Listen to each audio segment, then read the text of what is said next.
Halo guys, welcome back to Korea Rewamit bersama orang Korea yang medok. Biasanya kalau pol-polo di sini, kalau misalnya udah mulai beranjak dewasa, terus orang tua pol-polo juga sudah semakin tua, pasti secara nggak langsung ada janji yang pol-polo tanamkan kepada diri sendiri atau apapun itu, entah misalnya janji bakal sukses dan punya banyak uang, ataupun janji bakal bawa orang tua pol-polo ke tempat sukaan mereka, kayak pengen liburan kemana gitu itu. Dan aku yakin hampir semua janji yang ditanamkan itu bagus-bagus dan berbau positif ya toh. Nah, di video kali ini aku bakal menceritakan sebuah janji ataupun sumpah yang udah diucapkan sama seseorang kepada neneknya yang udah merawat dia dari kecil. Nah, tapi sumpah yang dia tanamkan ini agak aneh, yaitu bersumpah untuk mengambil kembali tanah peninggalan kakek mereka sekalipun itu harus mengorbankan nyawa orang lain. Cerita yang mau aku bawakan ini terjadi di Vietnam sebenarnya. Lebih tepatnya di kota Quang Ngai. By the way, Quang Ngai ini letaknya ada di tengah-tengah negara Vietnam. Jadi buat popolo yang mau wisata sejarah ke Vietnam, mungkin bisa nyobain ke Quang Ngai ini. Karena di Quang Ngai ini katanya banyak banget situs sejarah dan juga tempat pariwisatanya. Ini kalau polo-polo lihat petanya, yang provinsi Quang Ngai itu yang warna hijau dan ibu kotanya ini bernama Quang Ngai juga. Sama, jadi provinsi Quang Ngai, ibu kota Quang Ngai. Nah, kejadian yang mau aku ceritakan ini terjadi pada tanggal 18 Juni tahun 2024. Jadi ada seorang laki-laki paruh baya namanya itu Le Dinh Tuyet yang berusia 57 tahun yang pergi dari tempat tinggalnya di provinsi Bà Phung Thao ke kota Quang Ngai ini tadi. Jadi sebenarnya Pak Le Dinh ini di masa kecilnya itu dia tinggal di kota Quang Ngai. Kemudian pas dia beranjak remaja, dia itu pindah ke sebuah kota di provinsi Bà Phung Thao ini. Dan by the way, jarak provinsi Bà Phung Thao ke provinsi Quang Ngai ini lumayan jauh. Kalau lewat jalur darat itu bisa mencapai 12 jam perjalanan. Pokoknya kayak gitu. Dan sesampainya di kota Quang Ngai, Pak Le Dinh ini langsung menuju ke daerah Nha Dong. Wah, namanya ini kok rodok Nha Dong gitu ya. Pokoknya ke daerah Nha Dong. Habis gitu bapaknya ini bersembunyi di sebuah taman hingga keesokan harinya. Dan keesokan harinya tentunya tanggal 19 Juni tahun 2004. Kalau polo-polo cek kalender itu merupakan hari Rabu, sehingga ya warga sekitar desa Nha Dong itu ya melakukan aktivitas kayak hari biasanya karena hari kerja. Tapi pada pukul 5.30 pagi, warga sekitar itu mendengar ada suara teriakan minta tolong yang kedengarannya itu kayak rintih dan kesakitan. Lebih tepatnya ini terdengar dari rumah keluarga Pak Tai. Namanya kok iso Pak Tai ki opo rodok kok Tai gitu ya. Pokoknya namanya Bapak PAI ya. Dan tentunya warga sana yang mendengar itu juga lumayan curiga karena takutnya rumahnya itu kemasukan maling dan juga melukai Pak Tai gitu. Sehingga warga sekitar itu langsung mendatangi rumah Pak Tai ini. Dan sesampainya warga sekitar nyampe ke rumah itu, mereka menemukan sebuah pemandangan yang mengerikan.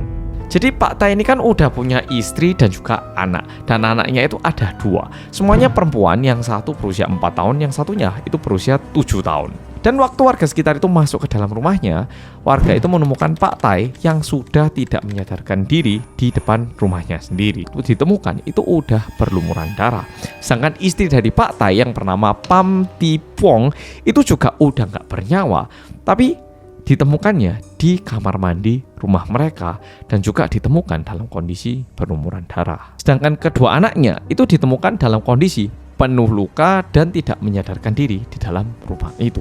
Nah, melihat pemandangan yang ngeri itu, warga sekitar itu langsung menelepon polisi dan meminta bantuan untuk membawakan keempat korban ini ke rumah sakit. Tapi sayangnya nyawanya Pak Tai ini nggak berhasil diselamatkan sehingga nyusul istrinya yang udah pulang dulu. Tapi untungnya kedua anak mereka itu masih selamat meskipun kondisi mereka itu bisa dibilang kritis. Dan tadi kan aku udah bilang kalau warga itu nelpon polisi dan untungnya polisi itu berhasil menangkap pelakunya yang lagi bersembunyi di halaman belakang rumah Pak Tai ini.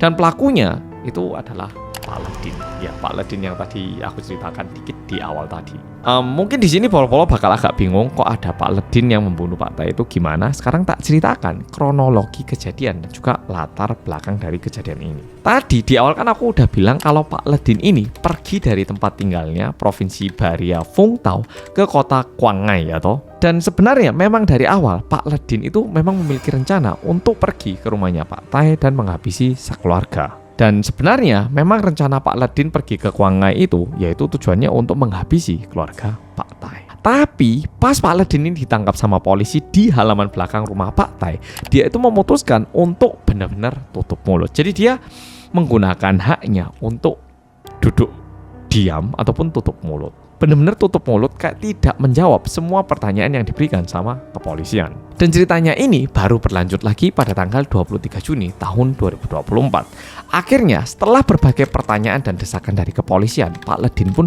mengakui semua perbuatannya. Nah, di situ dia itu menceritakan apa yang benar-benar terjadi sebenarnya. Jadi dulu pas Pak Ledin itu masih kecil, dia ini kan tinggal di kota Quang Ngai atau bersama dengan kakek dan juga neneknya. Tapi kemudian kakeknya itu meninggal dunia dan mewariskan sebidang tanah. Tapi tanahnya ini diwariskan ke pamannya Pak Ledin yang merupakan ayahnya Pak Tai. Jadi Pak Tai sama Pak Ledin itu sepupuan gitu, dan juga mereka saling kenal lah sebenarnya. Jadi bisa dibilang kakeknya itu punya 2 anak. Nah, kakeknya ini nggak ngasih tanahnya ke papanya Pak Ledin, melainkan ngasihnya itu ke papanya Pak Tai. Oke? Biasanya kalau ada pasangan suami istri terus suaminya meninggal lebih dulu, otomatis istrinya yang bakal diwarisi peninggalannya ya toh. Tapi entah kenapa kakeknya Pak Ledin ini lebih memilih mewarisi tanahnya itu kepada anaknya yang laki-laki yang merupakan ayahnya Pak Tai ini tadi. Dan waktu itu kakeknya juga bilang nanti terserah tanahnya mau dibalik nama atas nama istrinya ataupun gimana. Tapi papanya Pak Tai ini sampai dia meninggal, dia itu nggak melakukan prosedur balik nama tanah itu menjadi atas nama ibunya sendiri. Sehingga di tahun 2004 semenjak suaminya meninggal, neneknya Pak Ledin ini itu selalu sedih dan selalu nanya ke Pak Ledin kenapa suaminya itu lebih memilih mewarisi tanahnya itu ke anak mereka dan bukan ke dirinya alias istrinya gitu. Padahal sebenarnya kehidupan mereka di Baria Vung Tau itu juga nggak berkecukupan gitu, pas-pasan gitu, bener-bener pas-pasan gitu. Dan neneknya itu mikir kalau aja tanahnya itu diwariskan kepada dirinya, dia itu bisa pindah kembali ke Quang Ngai, terus nantinya itu bisa digunakan sebagai ladang, apapun yang nanti hasilnya itu bisa dijual gitu. Mbuh ditanami apa, tapi bisa dipakai ya toh. Selama bertahun-tahun neneknya itu terus dipenuhi tanda tanya besar. Hingga akhirnya di tahun 2004 nenek Pak Ledin ini juga meninggal dunia. Masalahnya sebelum neneknya meninggal, Pak Ledin ini udah bilang sama neneknya bahwa dia itu bersumpah bakal membalaskan dendam neneknya dan mengambil kembali tanah yang harusnya menjadi milik neneknya. Nggak lama setelah neneknya meninggal, Pak Ledin yang juga tinggal sama kakaknya pun harus ditinggal kakaknya untuk menyusul kakek dan neneknya. Jadi kakaknya juga meninggal. Jadi dari kecil Pak Ledin sama kakaknya ini nggak tinggal sama orang tuanya dan diasuh sama kakek dan nenek mereka. Dan setelah kakak dan neneknya ini meninggal dunia, Pak Ledin ini benar-benar udah nggak ada semangat hidup. Kayak dia itu benar-benar bisa dibilang kayak zombie yang udah kehilangan semuanya, cuman sebatas hidup gitu.